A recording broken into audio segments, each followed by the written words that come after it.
Assalamualaikum warahmatullahi wabarakatuh. Saya Sadia dari kelas KPI 4B.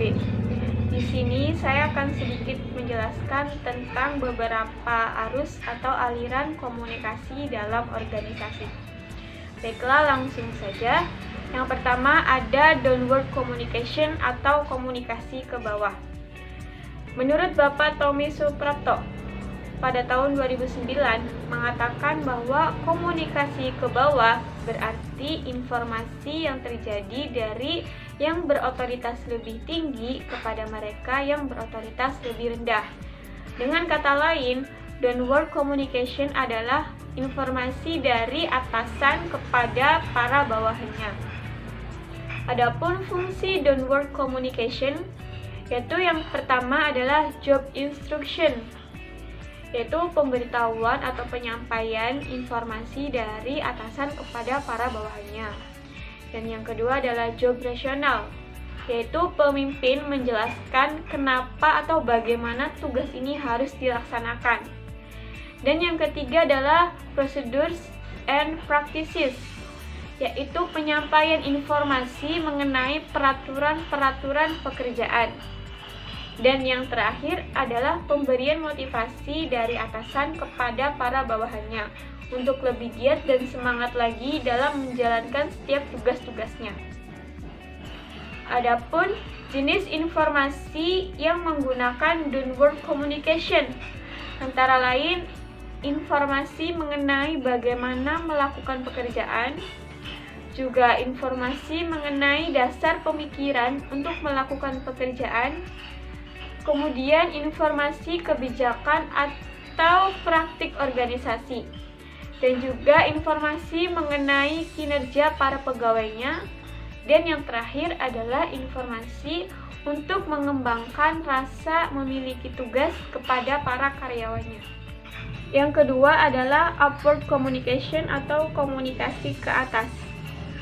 Upward communication ini kebalikan dari downward communication.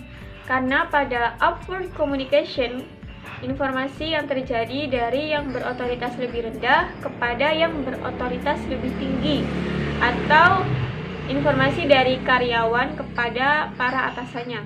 Yang biasanya hal ini terjadi saat karyawan ingin menyampaikan ide, ataupun usulan, atau keluhan, ataupun pengaduan, dan lain sebagainya. Dan fungsi upward communication antara lain yang pertama untuk menyampaikan informasi tentang pekerjaan atau tugas karyawan yang telah diselesaikan.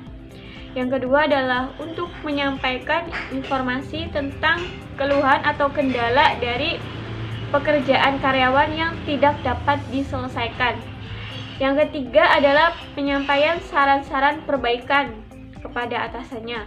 Dan yang keempat, menyampaikan keluhan dari bawahan tentang dirinya sendiri ataupun yang berkaitan dengan pekerjaannya. Namun, upward communication ini sangat jarang dilakukan atau sulit dilakukan pada setiap organisasi. Dan menurut Sharma pada tahun 1979 mengatakan ada 4 alasan kenapa upward communication sulit dilaksanakan. Berikut alasan yang pertama adalah karena kecenderungan pegawai yang tidak menyampaikan keluh kesahnya kepada para atasannya. Kemudian yang kedua adalah perasaan bahwa atasan tidak tertarik atas masalah yang dialami oleh para pegawainya. Dan yang ketiga adalah kurangnya penghargaan dari atasan pada setiap pegawainya. Dan yang keempat, perasaan bahwa atasan tidak tanggap atau tidak tertarik atas apa yang para bawahan utarakan kepadanya. Berikutnya adalah horizontal communication atau komunikasi horizontal, yaitu komunikasi yang melibatkan antara individu ataupun kelompok dengan level yang sama.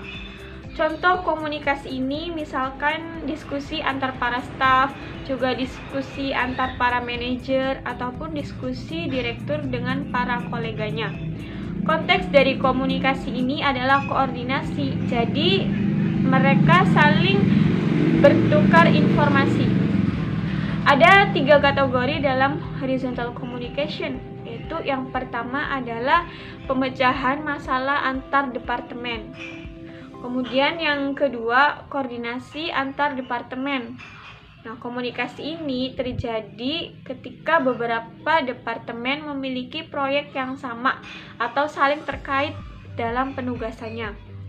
Dan yang ketiga adalah saran dari staf kepada departemen lain. Atau dalam hal ini antar departemen memberikan saran agar kinerja mereka dapat selesai dengan tepat sesuai tujuan organisasi. Berikut beberapa fungsi horizontal communication.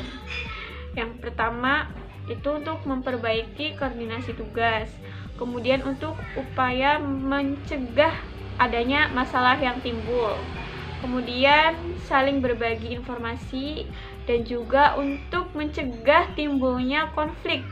Dan fungsi yang terakhir adalah untuk membina hubungan melalui kegiatan bersama. Demikianlah 3 arus atau aliran komunikasi dalam organisasi yang dapat saya sampaikan. Atas segala kesalahannya saya mohon maaf. Terima kasih telah menonton video ini, dan wassalamualaikum warahmatullahi wabarakatuh.